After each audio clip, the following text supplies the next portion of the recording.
This is a demonstration of the Tenney BTC temperature test chamber.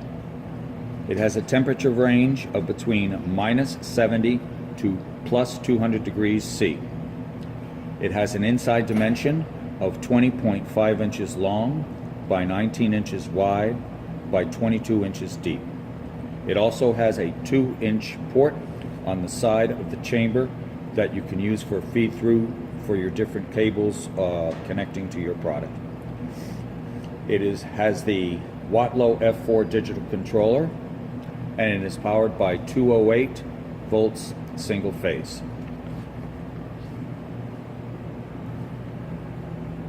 Again, this is a temperature only chamber, very simple to operate. Here's the F4 controller. It also has an overtemp sensor inside. We will take a look inside the chamber.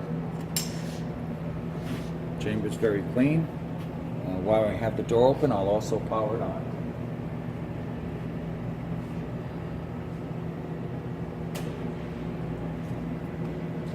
And we have a convenient, in fact, pretty bright too. A nice service light here that you can easily see through here and take a look at your product while it's running in the chamber.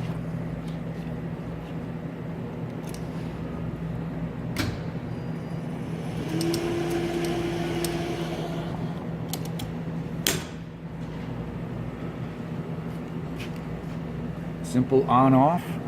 Right now, we can change the set point very easily from the main page by just following the arrows, and we can either raise or lower the set point.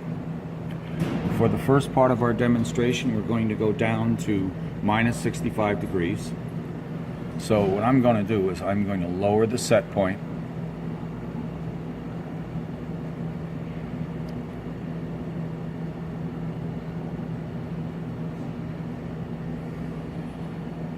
I'm just going to leave it right here at 70.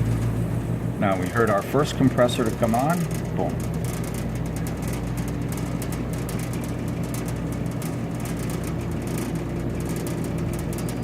This will also show you here there's a power indicator. And what this will do is it'll show you that right now we have full power or full throttle going to the refrigeration system. When it's cooling, you'll notice that this is a minus sign. And when it's warming up to the higher temperatures, the minus sign will be gone, and we'll assume that that is positive.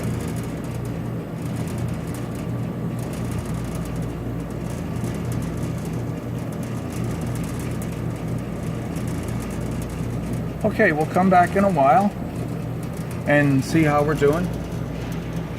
Going down to our lowest. We're down to minus 65 now. We did that in somewhere between 35 and 40 minutes. We're just going to let it run a little bit more and see if we can get down to minus 70. We're down to just over 70 here, 69.1. That's good enough. That's pretty low. So now what we're going to do is go back to our ambient temperature, which is about, again, approximately 25.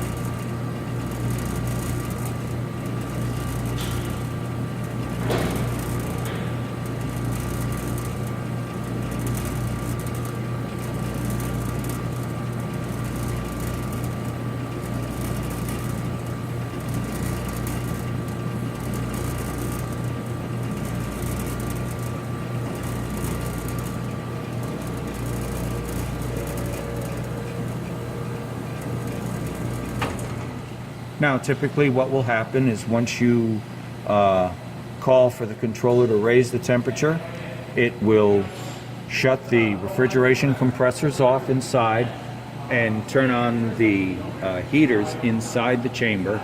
Of course, for both cooling and heating, the circulating fan is always running. And once we get up to room temperature, after that, we will take it up to its maximum temperature of plus 200 degrees C. So we'll come back in a little bit and see how it's doing. Okay, our chamber is now back up to our ambient temperature of 25.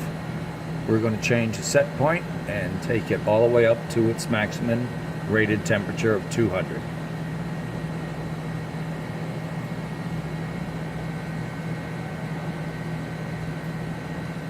And all right, we'll come back in a little bit and see how it did. Okay, we've returned. We're now up to our maximum temperature of 200 degrees C. This controller is very easy to use. As I mentioned before, it is easy to change the set points. It is easy to display the power that's going out. As you can see here now, the power has ramped down to control it to 200 mark. And everything's very accessible. Once you use it a couple of times, you'll find it very easy to set up each time you have to change your application. We'll take a look in the it's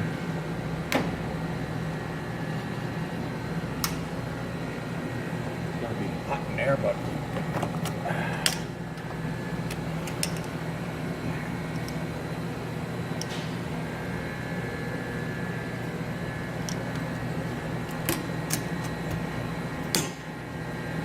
and this completes this demonstration.